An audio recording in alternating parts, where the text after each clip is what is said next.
पहला यूहन्ना 2 अध्याय 12 से 14 पद। हे बालकों, मैं तुम्हें इसीलिए लिखता हूँ कि उसके नाम से तुम्हारे पाप क्षमा हुए। हे पितरों, मैं तुम्हें इसीलिए लिखता हूँ कि जो आदि से है तुम उसे जानते हो।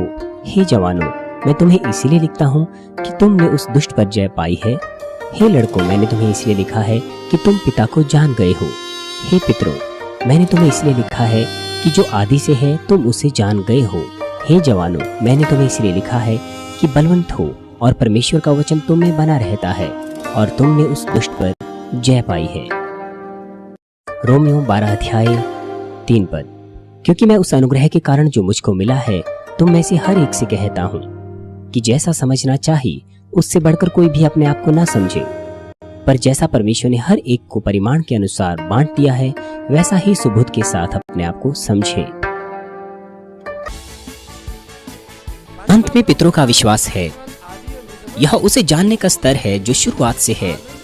पितरों का विश्वास वो विश्वास है जिसमें परमेश्वर की गहरी चीजों को जानना होता है और परमेश्वर की उत्पत्ति को जो महान सृष्टि करता है। पहला कुरिन्थियों 3 अध्याय 12 से 15 पद भी हमें विश्वास के परिमाण के ऊपर दृष्टांत देता है। और यदि कोई इस नींव पर सोना या चांदी या बहुमूल्य पत्थर या काठ या घास या फूस का रद्दा रखता है तो हर एक का काम प्रकट हो जाएगा, क्योंकि वह दिन उसे बताएगा। वह दिन जब प्रत्येक का काम प्रकट होगा वो आपको 3 पहलुओं में बताया जाएगा। सबसे पहले जब हमारा मूल्यांकन चर्च के कार्यों के लिए किया जाएगा, दूसरा जब हमारी अग्निमय परीक्षाओं का सामना होगा, और तीसरा जिस दिन कार्य प्रकट किया जाएगा वो न्याय का दिन परमेश्वर के सम्मुख होगा।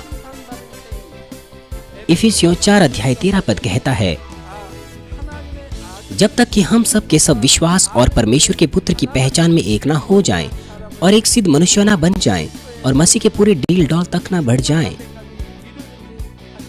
जैसा कि कहा गया है, हमारे पास अत्यंत तौर पर महान विश्वास का परिमाण होना चाहिए मसीह के पूरे डील डॉल तक।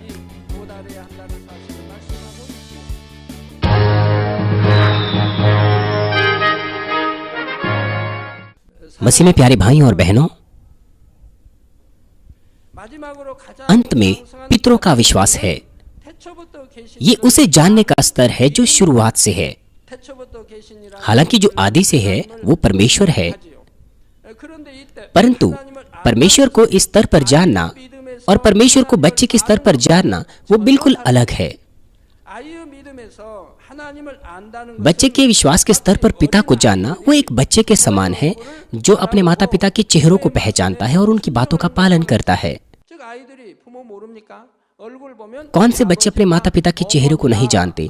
उनके चेहरों को देखकर वे जानते हैं अपने माता पिता को, इसलिए वे मम्मी पापा कहकर उन्हें बुलाते हैं। केवल अपने माता पिता की आवाज सुनकर वे जानते हैं। लेकिन नया जन्मा बच्चा वो कुछ नहीं जानता।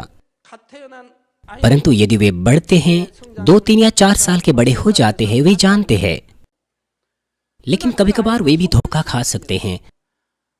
मान लीजिए कोई इस बच्चे को छिप करके किसी दूसरे कमरे से बुलाता है, तो फिर यह बच्चा धोखा खा सकता है। वो ऐसा सोच सकता है कि ये मेरी माँ की आवाज है और वो दूसरे कमरे में आ जाता है। और यदि वो जो किसी की आवाज को अच्छे से नकल कर सकता है, वे धोखा खा सकते हैं, लेकिन मुख से वे धोखा नहीं खा सकते। वे अपने माता पिता के चेहरे को जानते हैं, लेकिन यदि माता पिता अपनी आवाज अपने चेहरे को बदल दें उसी वक्त, तो वे धोखा खा सकते हैं। लेकिन ऐसा कौन करेगा?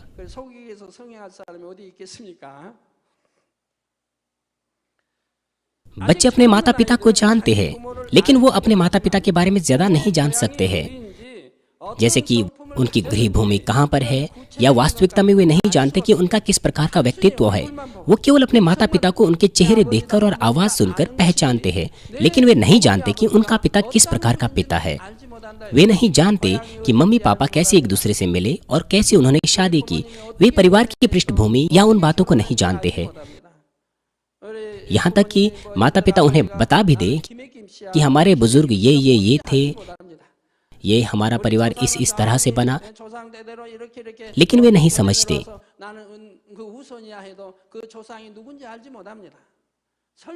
विश्वास में भी ऐसा ही है। ये बच्चों का विश्वास है। 그렇다 이 말입니다. यहाँ तक कि माता पिता अपने बच्चों को बताते हैं कि वो क्या सोच रहे हैं, विस्तार पूर्वक अगर बताते हैं तो बच्चे गहराई से नहीं समझ पाते। वो केवल बाहरी प्रकटीकरण को देखते हैं लेकिन वास्तविकता में उनके हृदय को नहीं समझ सकते। लेकिन पितरों का विश्वास वो विश्वास है जिसमें परमेश्वर की गहरी चीजों को जानना होता है और परमेश्वर की उत्पत्ति को जानना होता है जो महान सृष्टि करता है। उदाहरण के लिए, क्योंकि मूसा परमेश्वर की उत्पत्ति को जानता था, इसलिए उसने परमेश्वर से प्रकाशन पाया और शुरुआती 5 पुस्तकें लिखी। मूसा महान विश्वास के स्तर पर था क्योंकि अब्राहम परमेश्वर के गहरे हृदय को जानता था और उसने वो कार्य प्रकट किए जो परमेश्वर को प्रसन्न करते थे। उसे परमेश्वर का मित्र जाना गया। ये स्तर उसे जानने का स्तर है जो आदि से है। वे परमेश्वर को कितना जानते हैं जो आदि से है। ये केवल उसे जानना नहीं है, वरन विश्वास करना और जानना दोनों साथ साथ है। केवल ज्ञान के तौर पर जानना नहीं है। मैं विश्वास के साथ साथ ज्ञान की भी बात कर रहा हूँ। उसके अनुसार कि कितना गहराई से आप जानते हैं, आपकी ताकत और सामर्थ्य अलग अलग होगी। आपका विश्वास कौन से विश्वास के स्तर से संबंध रखता है? वे जो छोटे बच्चे के स्तर पर है, उन्हें परिश्रम से परमेश्वर के वचनों को सीखना चाहिए और पालन करना चाहिए कि लड़कों के विश्वास तक बढ़ सकें। और साथ ही साथ वे जो लड़कों के विश्वास के स्तर पर है, उन्हें तेजी से जवानों के विश्वास के स्तर पर आना चाहिए। यदि आप परमेश्वर को सब कुछ में महिमा देना चाहते हैं और एक विजयी मसीह जीवन जीना चाहते हैं सर्वशक्तिमान परमेश्वर की संतान के तौर पर, तो कम से कम आपको जवान के विश्वास पर आना चाहिए। यद्यपि आप जवान के विश्वास पर भी क्यों ना हो, तो भी आपको परिश्रम से पितरों के स्तर की उत्कंठा रखनी चाहिए और साफ तौर पर पिता से बातचीत करनी चाहिए। मुझे आशा है कि आप सब पितरों के विश्वास की उत्कंठा रखेंगे और उस स्तर तक पहुंचेंगे।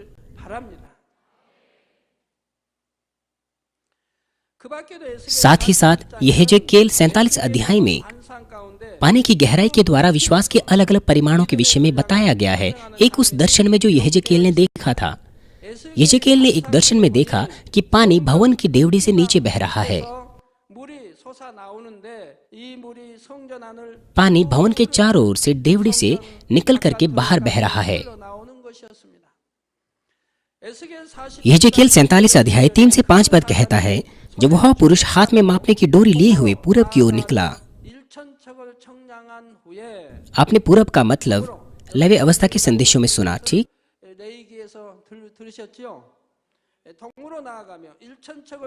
तब उसने भवन से लेकर 1000 हाथ तक उस सोते को मापा और जल में से मुझे चलाया और जल टखनों तक था।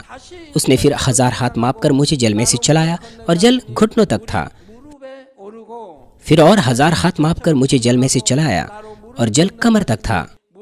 जब फिर उसने 1000 हाथ मापे और एक ऐसी नदी हो गई जिसके पार में ना जा सका, क्योंकि जल बढ़कर तैरने के योग्य था। अर्थात ऐसी नदी थी जिसके पार कोई ना जा सकता था।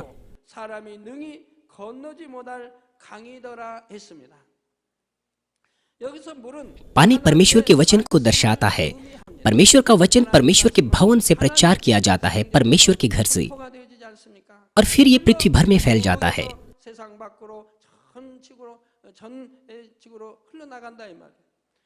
ये परमेश्वर का वचन था। परमेश्वर के भवन से बाहर निकला और पूरे संसार भर में फैल गया।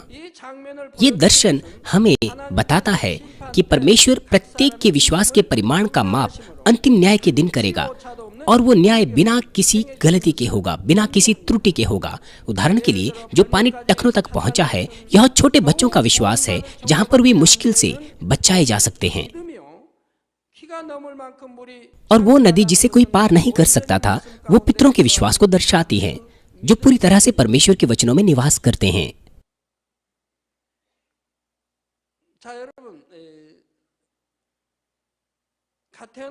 मान लीजिए पानी छोटे बच्चे के टखने तक है, तो क्या ये बच्चा डूबेगा या नहीं? वो नहीं डूबेगा। वो नहीं डूबेगा। यद्यपि हम केवल पहले विश्वास के स्तर पर हैं, लेकिन तो भी हम बचाए जा सकते हैं और स्वर्ग जा सकते हैं। यदि पानी टखनों तक है तो आप सांस ले सकते हैं। यहाँ तक कि बच्चा अगर ना भी बैठ सके और ना ही खड़ा हो सके, यदि बच्चा सो भी जाए तो भी पानी उसके नाक से ऊपर नहीं आ पाएगा। लेकिन अगर पानी घुटनों तक है, बच्चों के मामले में क्या वे डूब जाएंगे? पानी अगर उनके घुटनों तक है तो भी बच्चे नहीं डूबेंगे। यहाँ तक कि वो बच्चा अगर बैठ भी जाए तो भी पानी उसके कद से बाहर नहीं जाएगा। उन बच्चों का विश्वास वो घुटनों तक पानी की ऊंचाई के समान है। जवान पुरुष के मामले में पानी उनकी कमर तक है। यदि पानी कमर तक है तो बच्चा उससे सह नहीं पाएगा, वो उस पानी में नहीं जा पाएंगे क्योंकि वह उनके कद से ऊपर है। लेकिन जवान के लिए वो ठीक है अगर पानी उनकी कमर तक है। उनका विश्वास का परिमाण उतना है, लेकिन अगर पानी उमड़ रहा है तो भी वे पानी में चल फिर सकते हैं। पिता के विश्वास के साथ भी ऐसा ही है। परमेश्वर के वचनों में वे स्वतंत्र होते हैं और परमेश्वर के वचनों में वे सब कुछ करने के योग्य होते हैं और जो कुछ वे मांगते हैं उत्तर प्राप्त कर सकते हैं। वे वचनानुसार जीते हैं क्योंकि वे परमेश्वर सृष्टिकर्ता और प्रभु की उत्पत्ति को जानते हैं। वे परमेश्वर की इच्छा और हृदय को समझते हैं, इसलिए वे अपना मसीह जीवन परमेश्वर के हृदय के अनुसार जी सकते हैं और उसे प्रसन्न कर सकते हैं। परमेश्वर भी उन पर भरोसा कर सकता है, इसलिए परमेश्वर उन्हें देता है जो कुछ वे मांगते हैं। और पहले यूहन्ना में परमेश्वर का वो वचन उनके जीवन में पूरा हो जाता है। कार्यकर्ता और चर्च के लीडर्स हमेशा देखते हैं कि मैं अपना मसीह जीवन कैसे जीता हूँ, क्योंकि मैं हमेशा परमेश्वर के गहरे हृदय को समझता हूँ, उसकी इच्छा के अनुसार जीता हूँ, इसीलिए अब तक सब बातें संपन्न हुई है। यही इसका एक कारण है कि मैं आज तक, जब से मैंने प्रभु को ग्रहण किया है, ना तो कभी बीमार हूँ ना कभी रोगग्रस्त रहा हूँ। मेरे परिवार के सदस्य वे कभी बीमार नहीं रहे हैं, वे कभी हॉस्पिटल नहीं गए हैं, ना कोई दवाएं या कोई इंजेक्शन उन्होंने लिया है।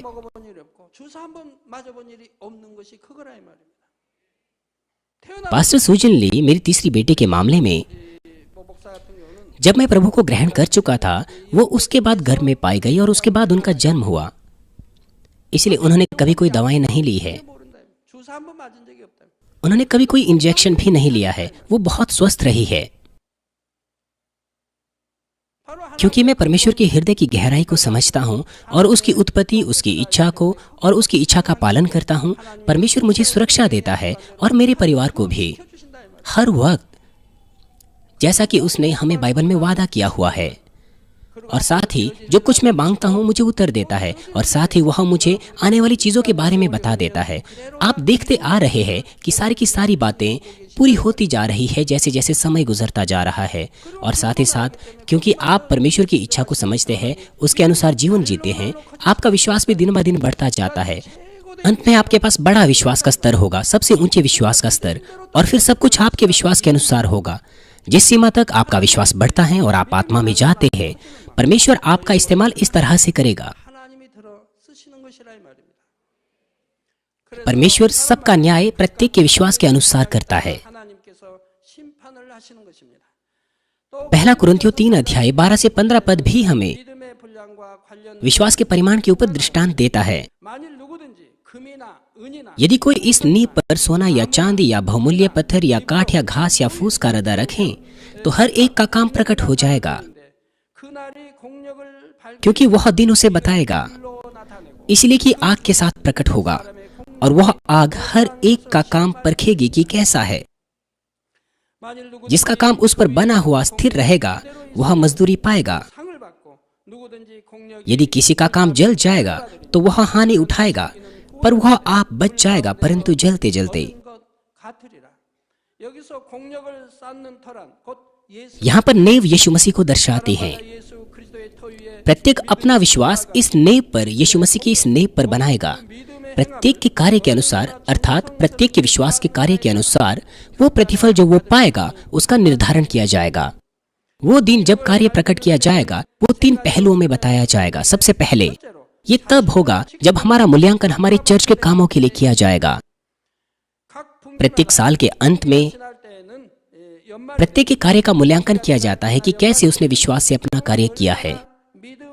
사명 감당을 잘했는지 각 사람의 열매를 평가하게 되죠. वो जिन्होंने अपना कार्य अच्छा किया है वे प्रतिफल पाएंगे, लेकिन वे जिन्होंने अपना काम नहीं किया है अच्छे से उन्हें डांट पड़ सकती है या फिर अगली बार उन्हें कोई काम नहीं मिलेगा। 두 번째로 공력을 밝히는 때는 दूसरा, ये तब जब हमारा सामना अग्निमय परीक्षाओं से होगा। यहाँ तक कि वे जिनके अंदर विश्वास में जोश नजर आता है, लेकिन कभी कभार ऐसा लगता है कि उनके पास सच्चा विश्वास नहीं होता जब वे परीक्षाओं में पड़ते हैं। 시험 드는 사람들이죠. 또는 미혹받는 사람들. वे हैं जो परीक्षाओं में पढ़ते हैं और धोखा खाते हैं। 드러내고 있는 वे प्रकट करते हैं कि उनके पास विश्वास नहीं है। 믿음이 없는 것을 परमेश्वर परीक्षाओं को आने देता है, लेकिन वे प्रमाणित करते हैं कि उनके पास विश्वास नहीं है।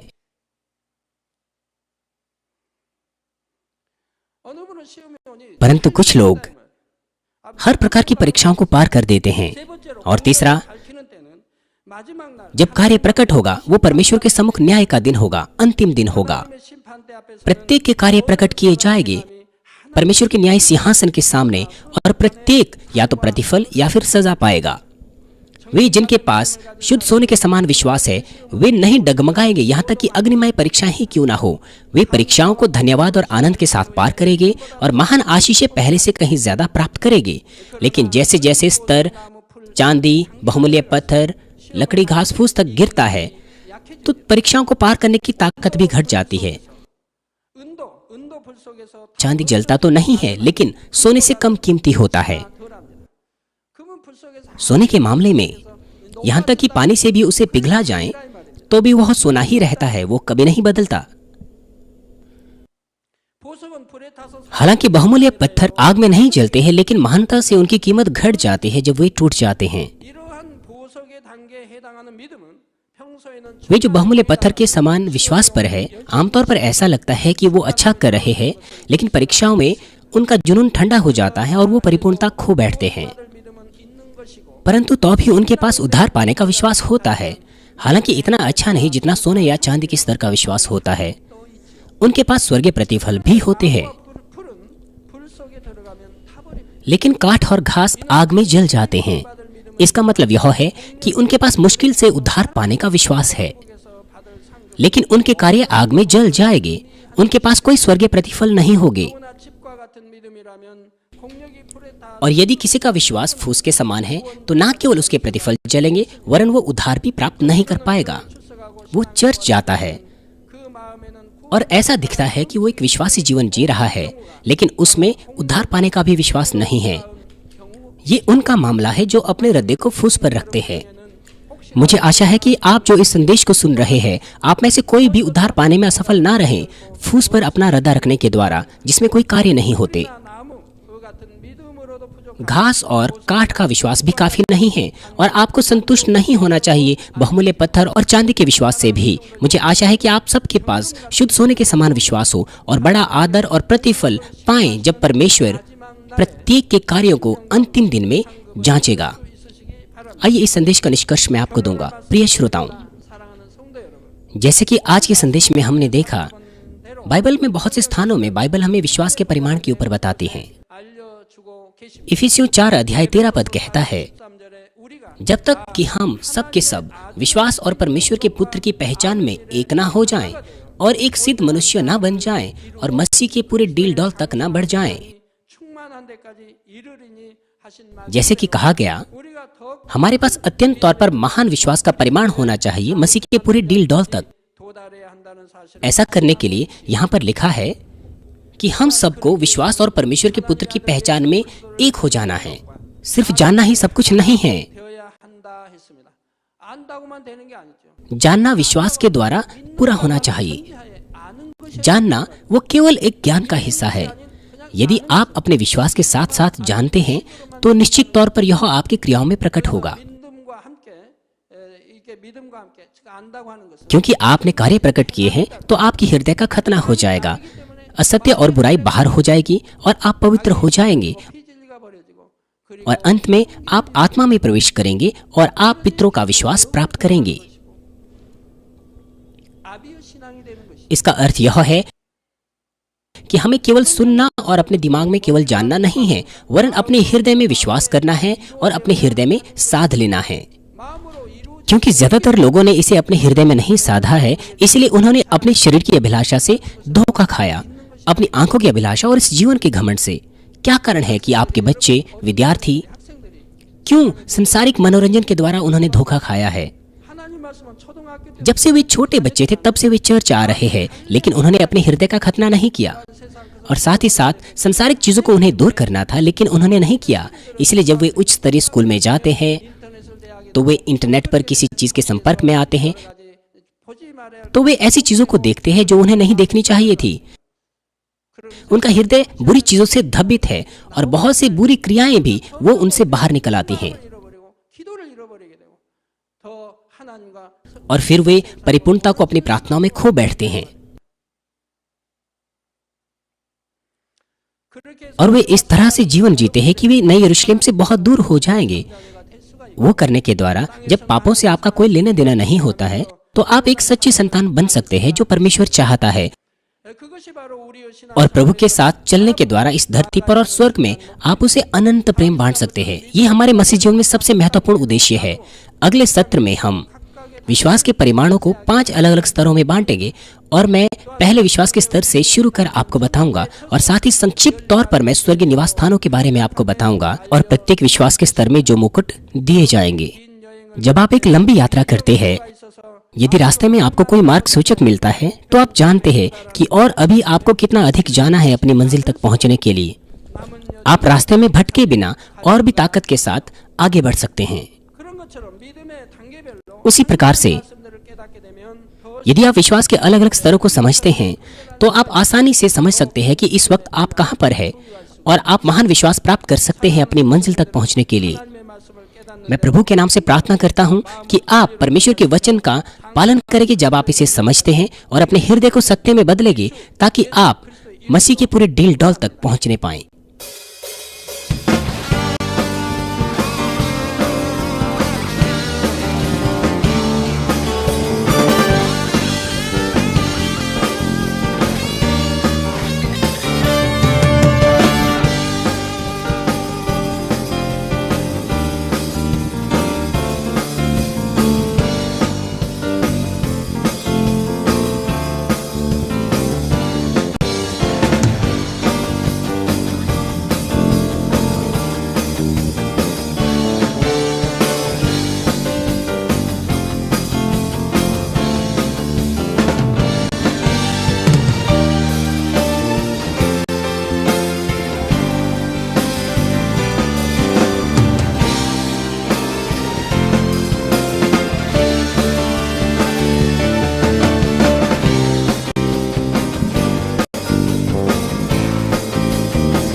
हालेलुया। सर्वशक्तिमान प्रेमी पिता परमेश्वर, कृपया अपना हाथ तमाम भाइयों और बहनों पर रखें जो यहाँ पर इस प्रार्थना को ग्रहण कर रहे हैं।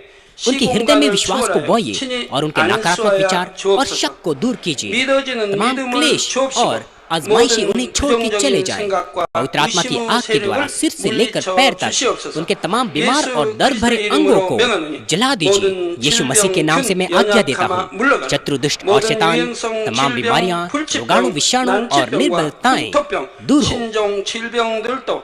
ज्योति उन पर चमके। उनके तमाम असाध्य और अंतकारी रोग पवित्र आत्मा की आग के द्वारा झुलसा दीजिए। तमाम प्रकार की महामारियां, मलेरिया सहित जला दीजिए। तमाम संक्रामक रोग, जुकाम, बुखार उनसे दूर हो। पिता उन्हें तमाम प्रकार के रोगाणुओं और विषाणुओं से सुरक्षा दीजिए। उन्हें तमाम प्रकार के कैंसर, पेट के कैंसर, फेफड़े के कैंसर, जिगर के कैंसर, छाती के कैंसर, गर्भ के कैंसर और आंतों के कैंसर से चंगा कीजिए। और तमाम दूसरी बीमारियां जैसे कि एड्स, ल्यूकेमिया, दिमागी रक्तघात, उच्च रक्तचाप, धीमा रक्तचाप, हृदय के रोग, फेफड़े के रोग, स्त्री रोग, थायराइड के रोग और तमाम सूजन और जलन दूर हो। पोलियो, लकवा, गठिया और आंत के रोगों से वे चंगे हो जाएं। तमाम प्रकार के दर्द उनसे दूर हो।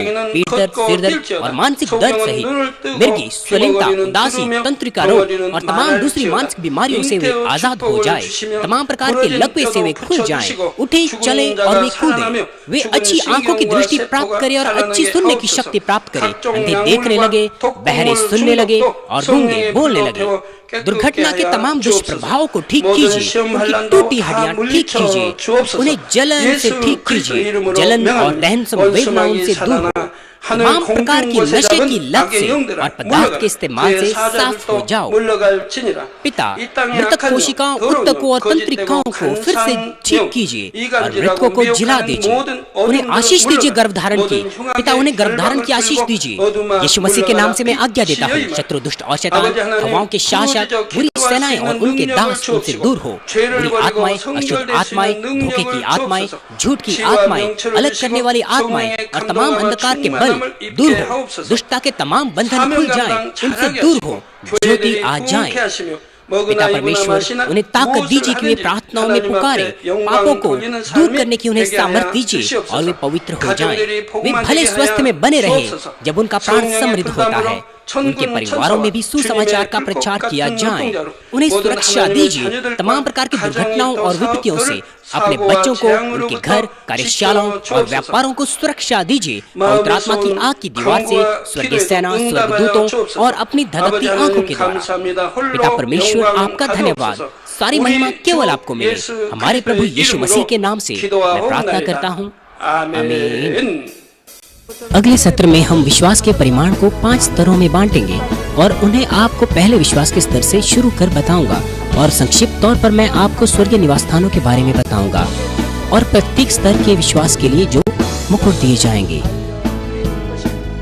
उसी प्रकार से यदि आप अलग अलग विश्वास के स्तरों को समझते हैं, आप आसानी से पहचान सकते हैं कि इस वक्त आप कहां पर हैं और आप महान विश्वास प्राप्त कर सकते हैं अपनी मंजिल तक पहुंचने के लिए।